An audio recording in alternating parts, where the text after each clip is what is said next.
Good morning, students. Welcome to online classes. I hope all are well. Stay home, be happy. In previous class, we discussed about that transportation, that is a circulatory system in human beings, and transportation takes place in plants. Okay. Today we discussed about that excretory system in human beings. Okay, and then excretory system in plants also. Okay, these are the topics which we clear today. Excretory system in man यानी human beings के अंदर से excretory system कैसे है, कौन से organs है देखो. First one is the kidneys, यानी a pair of kidney present होता है, दैट इज एक्सक्रीटरी ऑर्गन है ये.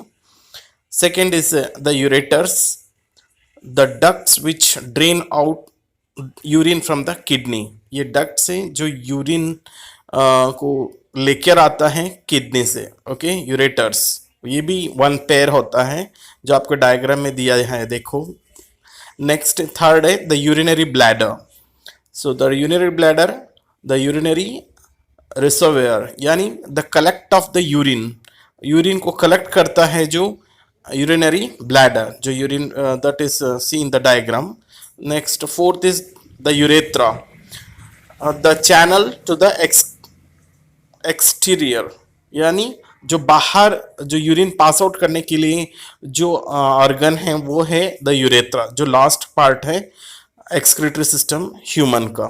Okay, this are that excretory system consists of, okay, that is main four: a pair of kidney, a pair of ureters, and a urinary bladder, and last is the urethra. These are the parts of excretory system in man. Excretion, the metabolic activities in the body, generates many kinds of wastes, included nitrogenous wastes, which are harmful for the body and hence needed to removed. Excretion is a process by which these wastes are removed from our body. यानी हमारे body में जो भी waste products होता है हमारे body से बाहर निकालना ज़रूरी है. अगर ऐसे नहीं होगा, अगर कहीं ना कहीं एक्यूमुलेट होगा तो हमारे बॉडी में ऑर्गन को खराब कर सकता है. May be the person become die also. So हर एक वेस्ट प्रोडक्ट्स को, नाइट्रोजीनियस वेस्ट को बाहर निकालना ज़रूरी है. जैसे हमारे बॉडी में क्या क्या सब्सटेंसेस है देखो इधर मटेरियल एक्सक्रीटेड में, आपको इजीली इसमें समझ में आ जाएगा. नाइट्रोजीनियस वेस्ट, हमारे बॉडी में नाइट्रोजीनियस वेस्ट क्या क्या है देखो: यूरिया, यूरिक एसिड, यूरिन. ये जो वेस्ट है जो हम एक्सक्रीटरी सिस्टम के थ्रू बाहर निकालते हैं.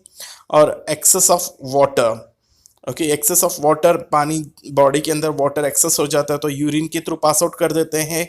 या स्वेट, जो स्वेट ग्लैंड्स होता है, स्वेट्स जो बाहर स्वेट्स के रूप में बाहर निकल जाता है, यानी पसीने के रूप में. ओके, और गैसेस भी हमारे बॉडी से बाहर निकलता रहता है, जैसे कार्बन डाइऑक्साइड गैसेस, तो वो भी एक वेस्ट है.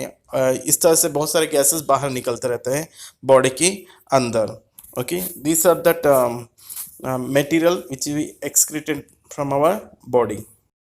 और कुछ सॉल्ट्स भी एक्सक्रीट किया जाता है. Unicellular organisms remove these waste by the simple diffusion. देखो यूनिसेलुलर ऑर्गेनिजम्स लाइक अमीबा भी वेस्ट को एक्सक्रीट करते हैं by the process of simple diffusion. Okay, now human excretory system. So ये क्या हेल्प करता है देखो, it maintains water equilibrium, pH equilibrium, ionic equilibrium of the blood and osmotic equilibrium, यानी हमारे बॉडी के अंदर वाटर लेवल को बैलेंस करके रखता है. और पीएच वैल्यू बॉडी का उसका भी मेंटेनेंस करके रखता है, बैलेंस, इक्वल बैलेंस बना के रखता है. Ionic equilibrium of the blood, यानी पीएच ऑफ द ब्लड है जो भी है, या ब्लड का भी इक्विलिब्रियम मेंटेनेंस रखता है. ऑस्मोटिक इक्विलिब्रियम मैंने आपको बताया था कि ऑस्मोसिस यानी higher concentration to the lower concentration, जो मूवमेंट होता रहता है, जो ये इसको भी मेंटेनेंस करता रहता है. फिर second is it helps to excrete that out waste product urea in the dissolved from the blood. हमारे बॉडी के अंदर जो एक्सक्रीट करता है यूरिया को, वेस्ट को, किसके फॉर्म में? डिजॉल्व्ड फॉर्म में, फ्रॉम द ब्लड के अंदर जो यूरिया प्रेजेंट होता है उसको बाहर निकलता है यूरिया के फॉर्म में. Okay. Third is it excretes poisonous substances like drugs, toxins etcetera from the body. हमारा बॉडी के थ्रू पॉइजन सब्सटेंस होता है, लेकिन ड्रग्स है, टॉक्सिन्स है, ये बाहर निकालने के लिए हेल्प करता है excretory system. Fourth is it regulates blood pressure by controlling fluid balance in the body. हमारे बॉडी ब्लड प्रेशर को कंट्रोलिंग करते हैं by fluid balance in the body. This are that human excretory systems help us. This is the diagram of nephron. देखो nephron इस तरह होता है, हमारे किडनी के अंदर होता है. हर एक किडनी के अंदर 2 किडनी है, उसके अंदर भी millions of that is nephron is present. Okay. So ये क्या हेल्प करता है, हमारे बॉडी में जो भी वेस्ट है फिल्टर करने के लिए हेल्प करता है. उसके बारे में हम पढ़ेंगे अभी, structure of nephron and functions of nephron. इस डायग्राम में देखो, सबसे पहले जो रेड कलर दिखाई दे रहे हैं, एक रीनल आर्टरी, उसका फंक्शन देखेंगे, और रीनल वेन्स के बारे में देखेंगे. और ये जो रेड कलर अंदर दिख रहा है, एक जो क्लस्टर्स बना हुआ है कैपिलरीज, उसको हम बोलते हैं ग्लैमरुलस. सो वो ग्लैमरुलस किसके अंदर है, वो है बाउमन्स कैप्सूल. ये याद रखना है. अब डायग्राम देखो, इसमें दिख रहा है आपको बाउमन्स कैप्सूल टॉप में दिख रहा है. बाउमन्स कैप्सूल के अंदर ग्लैमरुलस है. उसके बाद ये लूपिंग हो जाता है. ये लूपिंग को हम बोलते हैं proximal convoluted tubule, PCT short form में बोलते हैं PCT. PCT means proximal convoluted tubule. फिर इसके बाद आता है loop of Henle. Loop of Henle में एक डिसेंडिंग लूप होता है और एक होता है असेंडिंग लूप होता है. उससे थ्रू यू शेप में होता है. सो यू शेप में से होकर फिर उसके बाद एक पॉइंट आता है, डीसीटी बोलते हैं हम, distil convoluted tubule. Distil convoluted tubule के बाद लास्ट में ये जो सारे कनेक्टेड होता है एक कलेक्टिंग डक्ट पे. ओके. सारे जो कलेक्टिंग डक्ट पे बहुत सारे नेफ्रॉन कनेक्टेड रहता है, एक ही कनेक्टेड नहीं रहता है. कलेक्टिंग डक्ट में बहुत सारे मिलियंस ऑफ जो नेफ्रॉन है कलेक्टिंग डक्ट में कनेक्टेड रहता है. फिर उसके थ्रू फिल्टर होकर जो वेस्ट प्रोडक्ट, जो वेस्ट सब्सटेंसेस होता है, वो आएगा यूरेटर में. Okay. This is the diagram of the nephron. Structure of nephron. The urine formation involves 3 steps. जो यूरिन फॉर्मेशन होता है ना, 3 स्टेप्स होता है उसमें. First one glomerular filtration. मैंने बताया था ग्लैमरुलस के अंदर ग्लैमरुलर फिल्ट्रेशन होता है. That is nitrogenous waste, glucose, water, amino acids filter from the blood into Bowman's capsule of the nephron. यानी इसके अंदर जो नाइट्रोजीनियस वेस्ट होता है फिल्टर होता है, ब्लड को फिल्टर कर रहा है. उसके अंदर थोड़ा अमाउंट ऑफ ग्लूकोज भी रहता है, वो भी फिल्टर हो जाता है. वाटर भी, लार्ज अमाउंट ऑफ वाटर भी, उसके एक्सेस वाटर होता है उसके थ्रू भी आ जाता है. एमिनो एसिड भी होता है और ब्लड के अंदर, ये सारे फिल्टर कर देता है ग्लैमरुलस फिल्ट्रेशन से. और ये ग्लैमरुलस फिल्ट्रेशन किस में रहता है, बाउमन्स कैप्सूल में होता है. फिर ओके. सेकेंड पॉइंट है tubular reabsorption. Useful substances from the filtrate are reabsorbed back by capillaries surrounded the nephron. यानी ये जो नेफ्रॉन को जो सराउंडिंग रहता है, ये रीअब्जॉर्ब करता है कुछ यूजफुल सब्सटेंसेस को. फिर जो वेस्टेड है तो वो बाहर आगे चले जाएगा, जो यूजफुल सब्सटेंसेस जो होता है उसको रीअब्जॉर्ब कर देता है. Okay. Third point is secretion. Urea, extra water and salts are excreted into the tubule which open up into the collecting duct and then into the ureter. मैंने अभी बताया था जो यूरिया है, एक्स्ट्रा वाटर है, सॉल्ट्स है, ये सारे ट्यूब्यूल स्ट्रक्चर है ना, जो हेनले लूप है और डीसीटी डिस्टिल कन्वोल्यूटेड ट्यूब्यूल के थ्रू उसके बाद कलेक्टिंग डक्ट में चले जाएगा. कलेक्टिंग डक्ट में वहाँ से यूरेटर में जाएगा. Okay. So this are the 3 parts हैं जो इस तरह से वर्क करता है एक्सक्रीट जैसे nephron. Okay. Functions of nephron. इसमें देखो फंक्शन क्या है नेफ्रॉन का, excretion of nitrogenous waste. Second है to maintain the water and ionic balance, osmic regulation बोलते हैं जो. This is the 2 functions of nephron. जो अभी तक हो गया स्ट्रक्चर ऑफ नेफ्रॉन और फंक्शन ऑफ नेफ्रॉन पूछेंगे तो ये सारे पॉइंट्स लिखना है। नेक्स्ट टॉपिक देखेंगे हम formation of urine. Formation of urine है फर्स्ट वन पॉइंट देखो, each kidney contains many filtration units called as nephrons. जो हर एक किडनी के अंदर मिलियंस ऑफ नेफ्रॉन्स प्रेजेंट होता है। So that is filtration units कौन सा है एक्सक्रीटरी सिस्टम में पूछेंगे तो नेफ्रॉन्स याद रखना है। Second point, nephrons made up of cluster of thin walled capillaries called glomerulus which is associated with a cup-like structure called as Bowman's capsule and a long tube which terminates through this capsule. इस नेफ्रॉन से किससे बना हुआ है? Made up of clusters यानी group of thin walled capillaries, capillaries से बना हुआ है। और वो कैपिलरीज से जो बना हुआ है जो ग्लैमेरुलस है, और ग्लैमेरुलस किस में प्रेजेंट है? बाउमन्स कैप्सूल के अंदर प्रेजेंट है। और एक बाउमन्स कैप्सूल कनेक्टेड रहता है एक लूप के अंदर, और एक लॉन्ग ट्यूब लूप स्ट्रक्चर्स में रहता है, उसके अंदर कनेक्टेड होता है।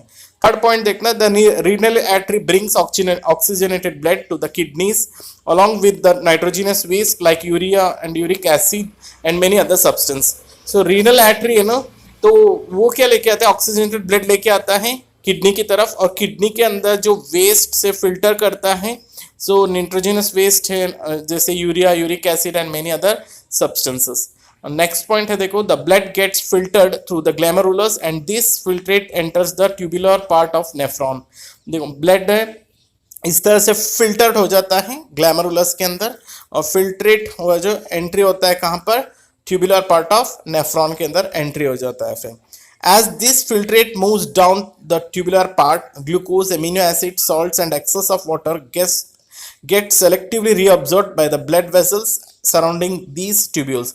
जैसे उस ट्यूब्यूल्स के अंदर जैसे ही फिल्ट्रेट हुआ जो मूव होता है ट्यूबुलर के डाउन की तरफ, उसमें रीअब्जॉर्ब होता है। मैंने बताया था 3 टाइप होता है, रीअब्जॉर्प्शन भी होता है उसके अंदर, जो यूजफुल प्रोडक्ट्स होता है उसको रीअब्जॉर्ब करता है, जैसे ग्लूकोज है, एमिनो एसिड से, इस तरह से सॉल्ट से, selectively reabsorb by blood vessels surrounding these tubules. Okay, this is that formation of urine. देखो, the amount of water reabsorbed depends on कितना amount of reabsorb करता है, वो किसके ऊपर डिपेंड होता है। देखो, how much excess of water is there in the body, हमारे बॉडी के अंदर कितना amount of excess of water present है उसके ऊपर डिपेंड होता है कि कितना ऑब्जर्व होता है। और second point, how much nitrogenous waste need to be excreted out, कितना नाइट्रोजीनियस वेस्ट जो बाहर निकालना है। So this is the most important points both are. Next is the fluid now flowing in the tubular part in urine which gets collected in the collecting ducts of nephron. तो collecting ducts होता है ना, ये जो सारे waste है वहां जाके कलेक्ट होने लग जाता है क्योंकि मिलियंस ऑफ नेफ्रॉन्स होता है। तो फिर उसके अंदर फिल्टर करने के बाद जो वेस्ट है कलेक्टिंग डक्ट पे लेके आके कलेक्ट कर लेता है। These collecting ducts together leave kidney at common point by forming the ureter. एक कॉमन पॉइंट बनाते हैं, उसमें यूरेटर के अंदर आएगा। मैं डायग्राम में पहले बता देती हूँ, एक एक्सक्रीटरी सिस्टम में 2 यूरेटर होता है, ये पेयर ऑफ यूरेटर, उसके अंदर से धीरे धीरे यूरिन बाहर आने लग जाता है, उस पास आउट होता है। Each ureter drains the urine in the urinary bladder where it stored until the pressure of expanded bladder leads to an urge to pass it out through urethra. यानी ये जो सारे यूरेटर के through जो urine आया हुआ है वो यूरिनरी ब्लैडर में कलेक्ट होता जाएगा। जैसे ही कलेक्ट हो जाएगा प्रेशर बढ़ जाएगा, तो फिर जो एक्सपेंड हो जाएगा ब्लैडर प्रेशर बढ़ने से, फिर पास करते हैं urine through the urethra, urethra के थ्रू हम यूरिन को पास आउट कर देते हैं, यहाँ बाहर फेंक देते हैं फिर। Okay, next point, this bladder is muscular structure which is under nervous control. ये मस्कुलर स्ट्रक्चर से बना हुआ है, ये नर्व्स कंट्रोल में रहता है फिर। Okay, next is 180 liters of filtrate is formed daily but only 2 liters is excreted out as urine, so that rest is reabsorbed in the body. यानी 180 liters फिल्टर होता है हमारे बॉडी में, हमें 180 लीटर्स मिल, सो वाटर नहीं पीते हैं, लेकिन बार बार रोटेशन होता रहता है 180 लीटर्स जितना, उसमें ओनली 2 लीटर्स एक्सक्रीट करते हैं हम एज ए यूरिन, बाकी के सारे क्या होता है रीअब्जॉर्ब होता जाएगा बॉडी के अंदर. These are the points which we remember in the excretory system. That is most important points. These are all. Okay. ये था जो excretory system in human beings. अब देखेंगे एक्सक्रीटरी इन प्लांट्स. प्लांट्स भी एक्सक्रीट करता है. Plants use different strategies for excretion of different products. Okay, first point देखना, oxygen and carbon dioxide is diffuse through stomata. जैसे ऑक्सीजन उसके लिए waste है और कार्बन डाइऑक्साइड भी उसके लिए नाइट में जो नाइट में कार्बन डाइऑक्साइड रिलीज करते हैं, वो भी उस डिफ्यूजन के प्रोसेस के थ्रू वो एक्सक्रीट करता है थ्रू स्टोमेटा. ओके, और excess water is remove by transpiration. Transpiration के प्रोसेस के थ्रू एक्सेस वाटर को रिलीज कर देता है प्लांट्स भी. और plants can even lose some of their old parts like old leaves and bark of tree. यानी ओल्ड लीव्स होता है वो भी रिमूव कर देता है, अपने बॉडी पार्ट से खिर जाते हैं फिर. और बार्क ऑफ द ट्री, पुराने जो बार्क होता है, टने होते हैं, वो सूखने के बाद वो भी गिर जाता है फिर. दैट इज एक्सक्रीटेड पार्ट है प्लांट्स के लिए. और other waste products like resins and gums, especially in the old xylem cells which can also be lost by plants. जो प्लांट्स के अंदर जो रेजन्स है, गम्स है, वो भी एक वेस्ट प्रोडक्ट है जो हम यूज़ में लेते हैं. प्लांट्स के जो गम्स है, रेजन्स है, यूज़ में लेते हैं, वो प्लांट्स के लिए वो वेस्ट प्रोडक्ट्स है. ओके, ये ओल्ड जाइलम सेल से बाहर निकलता है फिर. नेक्स्ट है, plants also secrete some waste substances into the soil around them. Soil के अंदर भी वो कुछ वेस्ट सब्सटेंस को रिमूव करता है प्लांट्स अपने बॉडी से. So this is about that excretion in plants. This is that chapter is over of life process. Next देखेंगे, नए चैप्टर देखेंगे हम फिर. Okay, do notes, complete it, don't waste your time.